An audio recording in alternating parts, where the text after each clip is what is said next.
A brand new foundation from Haus Labs and Lady Gaga. Is this worth $45?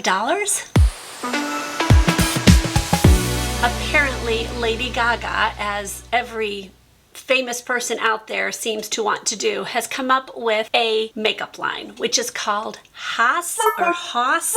I'm not sure how to say it. H-A-U-S. Haus. I don't know. I'm probably massacring it. Sorry, Lady Gaga. I read the description on Sephora and oh man, this sounds just like what I love. A couple things about it. It's got, if I counted correctly, 51 shades.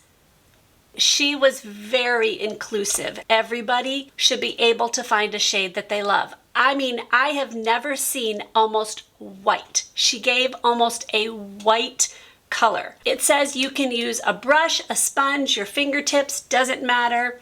You can use anything you want, basically. I did the test on Sephora. Underneath all the shade range, there is a little thing that says find your shade. If you touch on that, it will take you to a whole list of things that you can compare. So if you have a foundation that you know the shade works perfectly for you, you can put in that foundation. I put in the Tarte one and I know that I look good in the 32N. So that is what I entered. So they said that 210 light, medium, neutral is what will match this one. Here is the Tarte one, the 32N, and this is the Haus one, which is the 210. So I would not say that's a perfect match. I definitely think this one's darker. I don't think this is a bad match. I actually think it looks good on my hand. I'm not sure about what it will look like on my face. It's not a very thick foundation. I am not going to put any primer or anything on my face. All I have is my skincare, including SPF. So it looks kind of light to me, but we'll see. A little light. It's not horrible by any stretch. I do not detect any kind of fragrance in it, which would be good. It does say it's a clean foundation. Now, because I'm doing a sponge, I do know I'm going to get a light coverage because it does dilute out the foundation a bit.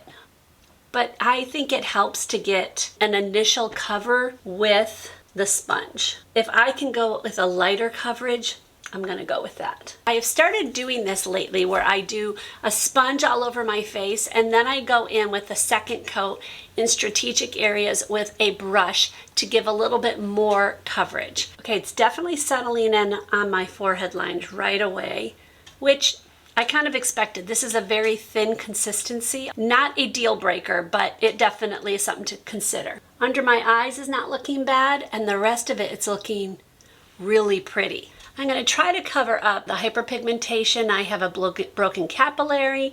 I have one there. I've got some hyperpigmentation on my nose, things like that. I'm going to leave my forehead as is. I'm going to use the BK Beauty 106 brush, hands down my favorite one. And I'm just going to pounce this in that area, trying to concentrate it into my problem area here instead of getting it under my eye where it could crease more. I don't necessarily want more coverage there. Okay, what do I have on my my cheek there? So then I kind of just give it a soft, like the first time was pouncing it, and then after that I just kind of do a soft thing. And I'm going to do one more step after this before I consider it finished. Well, preliminary finished. I don't have a ton to do today. I'm working on getting a video posted, one of my Midlife to Fit Life series posted. If you don't know what that is, I'm linking at the end of this video. So if you're over 50 and want to lose weight, you're going to want to watch that series. And then I'm going to take my Stands Out sponge. This is how I end every foundation. From far away, this is looking pretty. It's not blanking out my skin, but that's okay. I don't necessarily want to blank out my skin.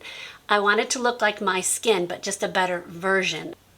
Okay, this is looking gorgeous. This looks beautiful. I'm excited about this. If you do not like to powder your face down and you also have pores that you really don't want to have highlighted, you may not like this at this point. Now, this has just been sitting on my face for a couple minutes, so I still think it needs time to dry down. It definitely is sticky. Like, I could easily swipe this off my face at this point. So it's taking a little bit of time to dry down. We'll see how long it takes and how much powder I have to get on it to make it dry down. Okay, face is on, and here are my thoughts so far after wearing it just for the few minutes to do my face. I really like it. Once I added just a tad bit of powder, not a lot, it did settle down and it feels like it's drying down completely. So I think like in another half hour, it'll feel like it's not even on my face anymore because it will dry down. So it's not a extremely fast drying foundation, but I actually think that's good sometimes because it does give it time to settle down on your face instead of drying so fast you can't maneuver with it. It did settle in on my forehead lines, but with one little bit of powder on it, it really stopped doing that. It's not doing very much under my eyes at all. Now, I didn't add any concealer or anything because I do want to see what this will do without anything else. It gave me decent coverage. I mean, I definitely see some of my, oh, I've got mascara on my hand. I definitely see some things coming through, some of my hyperpigmentation, but not a lot. So I'm okay with that. It evened out my skin tone. It made my skin look better. I am happy so far how this is looking. My skin looks just so, I don't know, it looks refreshed. It looks like it's got a glow to it, but not an overglow. For not having anything else on my skin, I feel like I have a sheen to it. Like, you guys can see that light. Now, obviously, I am in bright light, so you guys can see every angle of my face and every nook and cranny of my face. But I still feel like it has a little bit of a shift to it, which I like. I'm glad it's not glowy. I would not like that. I'm just not a huge fan of that. I always feel like I look wet. Does that make sense? But for somebody who has dry skin, I am really happy with this. I'm excited to see how this is at the end of the day. I'm also excited to see how this reacts in the dead of winter when my skin is at its parched and it's just not doing well. So we will see how it is then. So I will do an end of the day check-in. All right, guys, it is after 6 o'clock. I am thrilled with this foundation. I am so anxious to find out how this will react with really dry skin in the winter. So I cannot wait to try it then. But I gotta tell you, my skin, I think, looks radiant. Like, I'm looking at the viewfinder, but I'm also, there's a mirror right behind me. And I'm like, I love it. It's got a little sheen to it right now because I'm a little hot. I was just cooking dinner. So this went through cooking dinner and everything. I have very normal skin right now with a tad bit of dry patches here and there. It's perfect for my skin. If I had pretty oily skin, I don't think I would like this. Right here, I'm going to post my 5 very favorite drugstore foundations. I will see you hopefully in one of those or another one. God bless.